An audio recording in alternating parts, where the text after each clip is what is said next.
다 함께 10월 20일 화요일 새벽 예배를 하나님 앞에 드리겠습니다. 찬송가 438장입니다. 438장 찬양하겠습니다.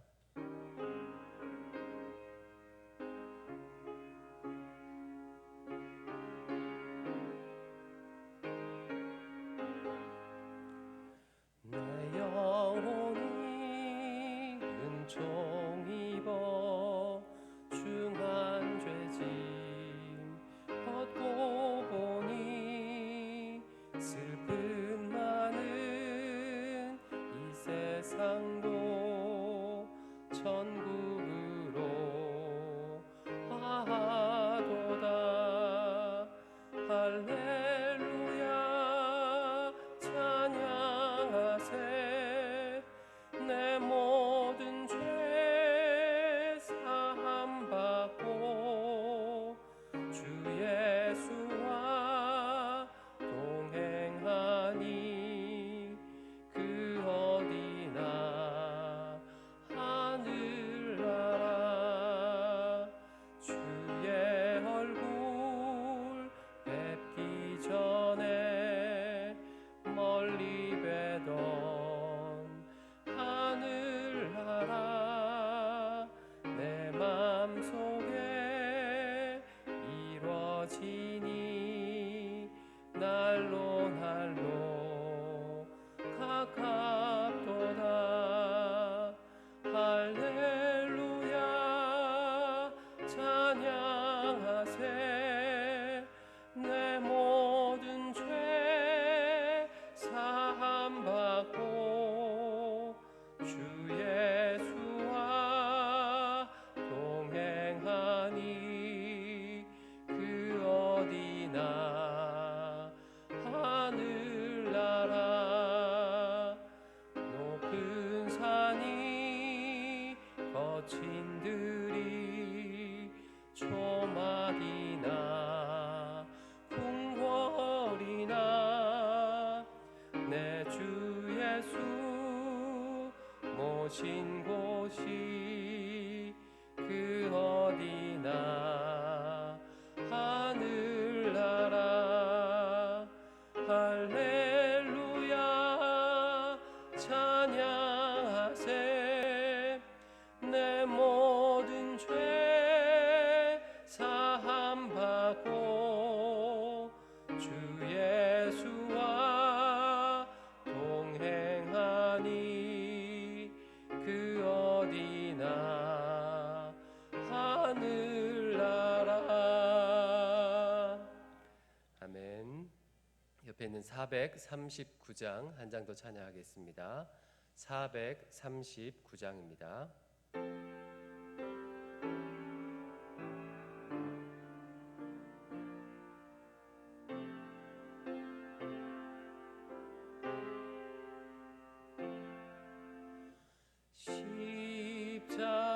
십자가로 가까이 나를 이끄시고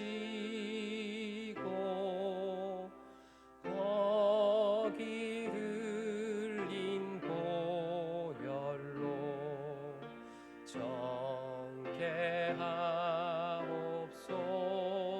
정케하옵소서.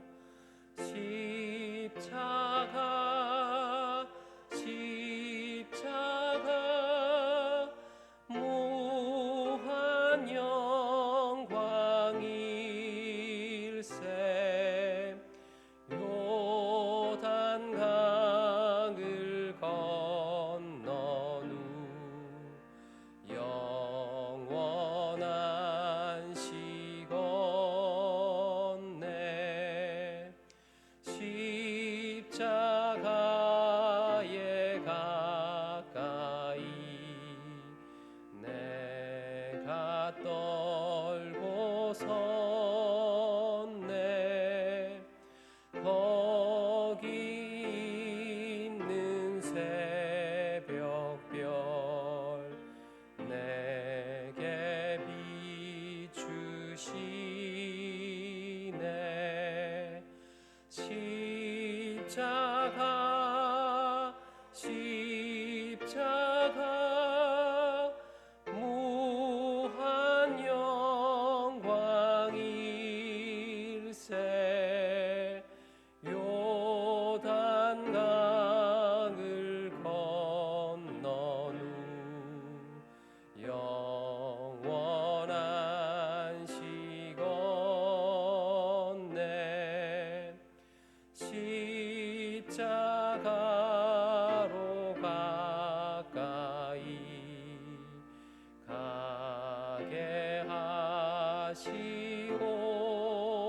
없고 몸소 받은 고생도 알게 하옵소서. 십자가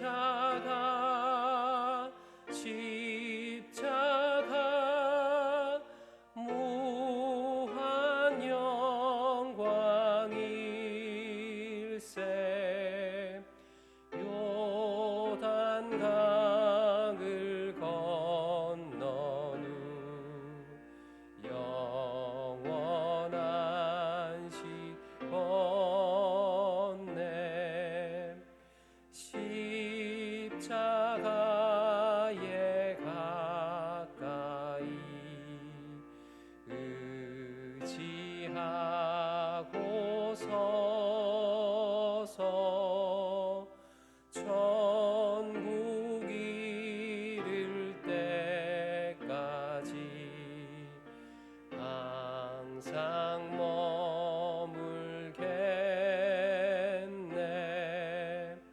십자가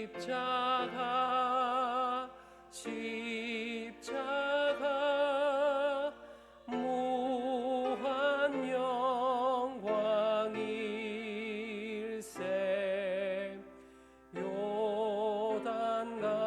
요단강을 건넌 후 영원한 시건네.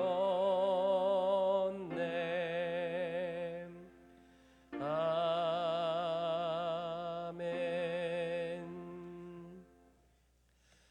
오늘 하나님께서 우리에게 주실 말씀은 민수기 17장입니다. 구약성경 민수기 17장 말씀을 저와 여러분이 교독하고 마지막 절을 함께 읽겠습니다. 여호와께서 모세에게 말씀하여 이르시되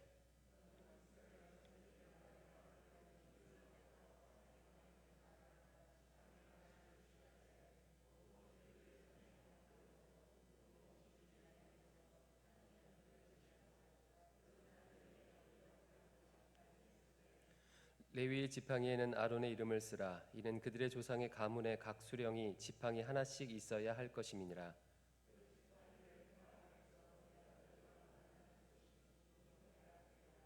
내가 택한 자의 지팡이에는 싹이 나리니 이것으로 이스라엘 자손이 너희에게 대하여 원망하는 말을 내 앞에서 그치게 하리라.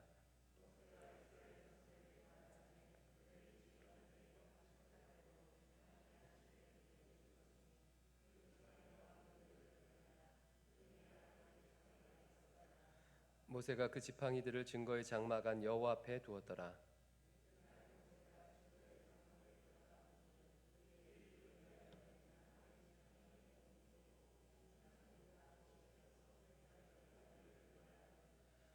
모세가 그 지팡이 전부를 하나님 여호와 앞에서 이스라엘 모든 자손에게로 가져오매 그들이 보고 각각 자기 지팡이를 집어들었더라.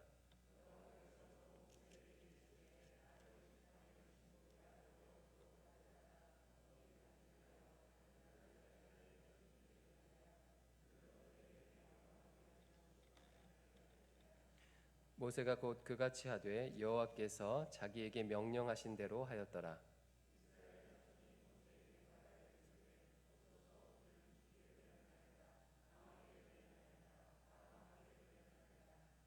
가까이 나아가는 자 곧 여호와의 성막에 가까이 나아가는 자마다 다 죽사오니 우리가 다 망하여야 하리이까. 아멘. 오늘 17장 말씀을 살펴보기에 앞서서 어제 배웠던 것을 잠깐 복습해 보도록 하겠습니다. 민수기를 이해하기 위해서 다음에 세 가지 주제로 살펴보면 좀 더 쉽게 알 수 있다고 말씀드렸는데요. 그 세 가지 주제를 기억하십니까? 먼저 앞선 10장에서는 1세대들의 입성 준비입니다. 그리고 제일 뒤에 10장은요 2세대들의 입성 준비, 그리고 나머지 가운데는 1세대들의 광야에서의 불평과 원망입니다. 그래서 각각 장을 해석할 때 이 주제 아래서 말씀을 살펴보면 좀 더 쉽게 이해할 수 있다고 말씀드렸습니다. 오늘 우리가 살펴볼 17장은 그 유명한 아론의 쌍난 지팡이 사건을 담고 있습니다. 앞선 16장에서 이스라엘 백성들은 모세와 아론을 향하여 쿠데타를 일으켰습니다. 고라와 250여 명의 지도자들이 반기를 들었습니다.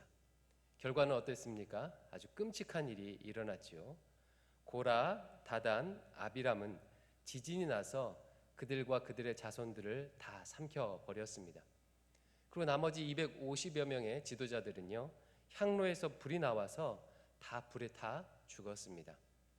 근데 이 일은 은밀하게 일어난 일이 아니라 모든 이스라엘 백성들이 보는 앞에서 백주대낮에 일어났습니다. 모세를 통한 하나님의 경고와 함께 일어났습니다.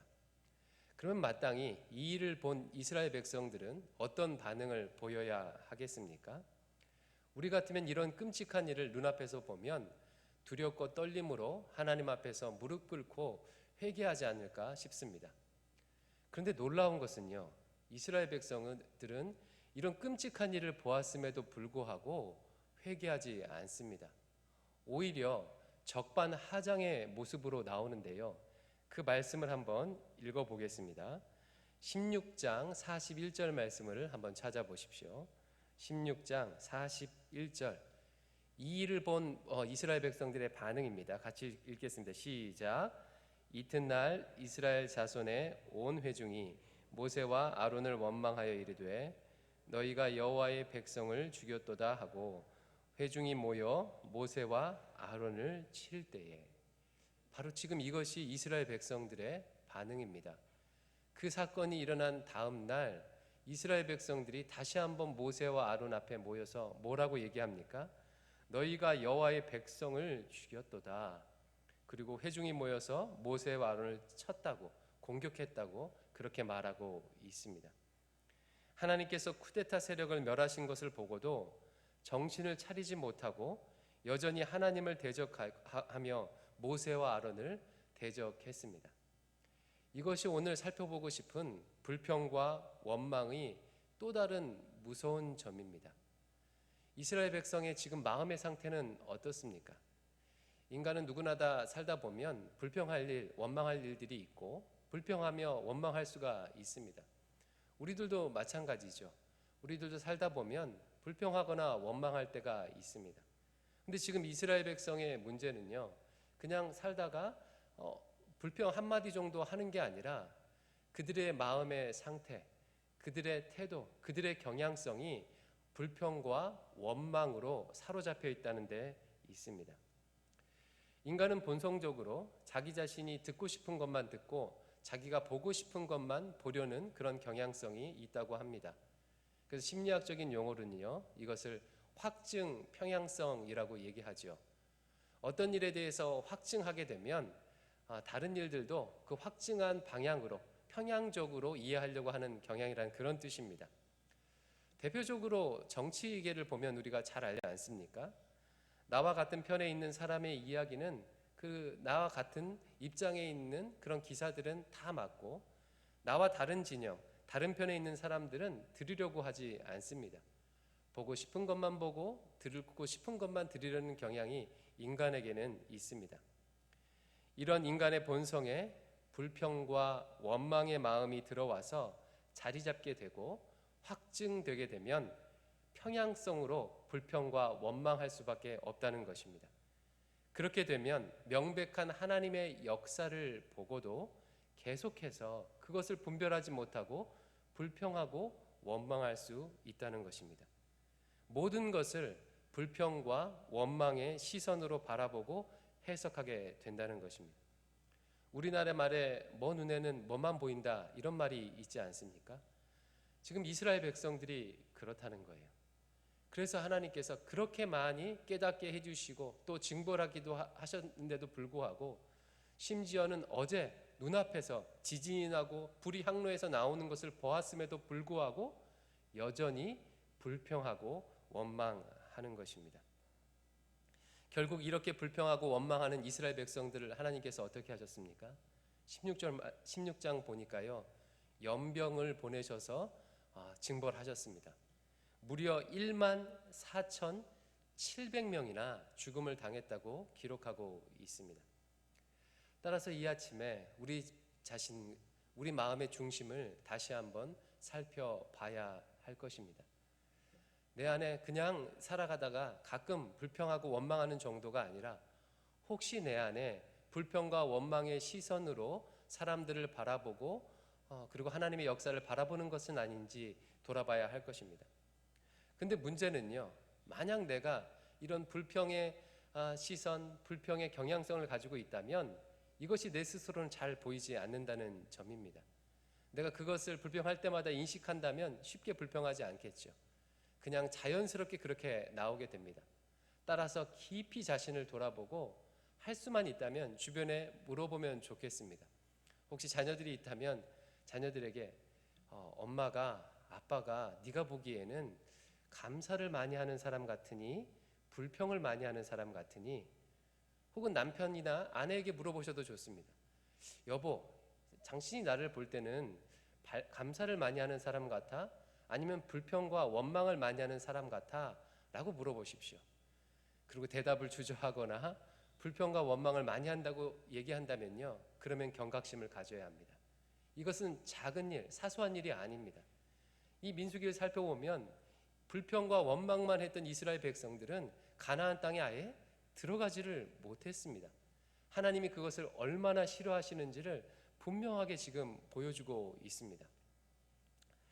이후 17장은요, 이런 맥락 가운데 있는 것입니다. 쌍난 지팡이 사건을 통해서 하나님께서 자신이 세운 제사장이 누구인지 분명히 보여주셨습니다. 각 지파마다 지팡이 하나씩을 준비시키도록 합니다. 그리고 그 지팡이에 각 지파의 이름을 쓰도록 했습니다. 레위 지파의 지팡이에는 아론의 이름을 쓰도록 했습니다. 그래서 그 지팡이들을 다 모아서 지성소에 있는 증거궤 앞에 놓도록 명령하십니다. 그래서 모세가 그 명령대로 12개의 지팡이를 가져다가 증거궤 앞에 놓았습니다.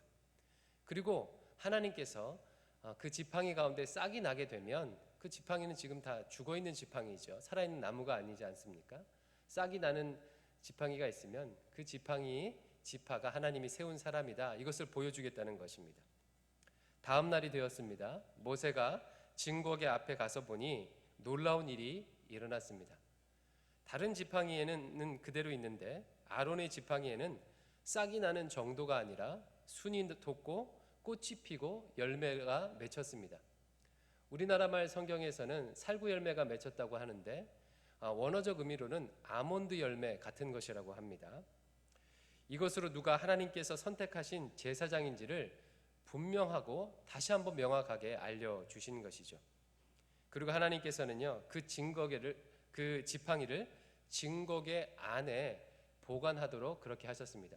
그리고 증거궤 안에 보관하는 이유에 대해서 말씀해 주셨는데, 이게 바로 17장의 핵심이고, 하나님께서 이스라엘에게 바라시는 것이 무엇인지 그 마음이 이 말씀 안에 담겨 있습니다. 우리 10절 말씀을 같이 한번 읽어보겠습니다. 17장 10절입니다.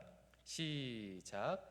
여호와께서 또 모세에게 이르시되 아론의 지팡이는 증거궤 앞으로 도로 가져다가 거기 간직하여 반역한 자에 대한 표징이 되게 하여 그들로 내게 대한 원망을 그치고 죽지 않게 할지니라. 아멘. 왜 증거궤 안에 아론의 쌍난 지팡이를 넣어놓으라고 했습니까? 거기 간직하여 반역한 자에 대한 표징이 되게 하래요. 그래서 하나님이 뭘 원하신대요? 나에 대한 원망을 그치게 하라. 원망을 그쳐라. 지금 하나님이 이스라엘 백성들이 향한 마음이 무엇이에요? 원망을 그치라, 불평을 그치라. 이것이 바로 하나님의 마음입니다. 오늘 이 말씀이 우리에게도 그대로 적용된다고 생각합니다. 우리는 우리 마음의 중심을 깊이 돌아봐야 합니다. 불평하는 사람들은 어떤 일에도, 작은 일에도 불평하게 되어 있습니다. 감사하는 사람은 작은 일에도 감사하며 감사의 시선으로 자신의 인생을, 다른 사람들을 바라봅니다. 이스라엘 백성처럼 혹시 불평과 원망의 눈으로 모든 것을 바라본다면 지금 문제는 어떤 상황, 어떤 사건이 아니라 그런 눈으로 모든 것을 바라보는 나에게 있습니다. 세상에 살다 보면요, 맞기만 하거나 틀리기만 한 것이 없다는 것을 알게 되죠. 성경 말씀 말고는요, 이 세상에 어떤 것도 맞기만 하거나 틀리기만 한 사건도 없고, 맞기만 하는 사람이거나 틀리기만 한 사건은 없습니다. 맞기도 하고 틀리기도 합니다. 그런데 우리가 원망의 시선으로, 틀린 시선으로만 바라본다면 문제는 나에게 있는 것입니다. 혹시 내가 내 가정을 바라볼 때, 남편, 아내를 바라볼 때, 교회를 바라볼 때, 또 작은 모임들을 바라볼 때, 또 대한민국을 바라볼 때 어디든 원망으로만 바라본다면 지금 영적 경각심을 가져야 합니다. 원망을 그치라는 주님의 말씀에 귀를 기울이고 불평과 원망에 사로잡힘에서 벗어나 주님의 마음을 품게 해달라고 기도해야 할 것입니다. 이와 같은 은혜가 우리 모두에게 있기를 주의 이름으로 축원드립니다. 기도하겠습니다. 아버지 하나님, 오늘 말씀을 통해서 하나님께서 얼마나 불평과 원망을 싫어하시는지 다시금 상기하게 하시니 감사합니다. 아버지여, 우리의 심령이 감사의 마음이 되게 인도하여 주시옵소서. 불평과 원망을 그치고 하나님의 시선으로 감사로 이웃을, 세상을, 교회를, 나라를 바라보는 저희들 되도록 도와주시옵소서. 예수님 이름으로 기도드립니다. 아멘. 하늘에 계신 우리 아버지여, 이름이 거룩히 여김을 받으시오며 나라가 임하시오며 뜻이 하늘에서 이루어진 것 같이 땅에서도 이루어지이다. 오늘 우리에게 일용할 양식을 주시옵고 우리가 우리에게 죄 지은 자를 사하여 준 것 같이 우리 죄를 사하여 주시옵고 우리를 시험에 들게 하지 마시옵고 다만 악에서 구하시옵소서. 나라와 권세와 영광이 아버지께 영원히 있사옵나이다. 아멘. 오늘 말씀을 붙들고 기도하시고 나라와 민족과 조국교회를 위해서 대강교회 1만 성도의 비전을 가지고 또 개인적인 기도 제목을 가지고 기도하시다가 자유롭게 돌아가시겠습니다. 기도하겠습니다.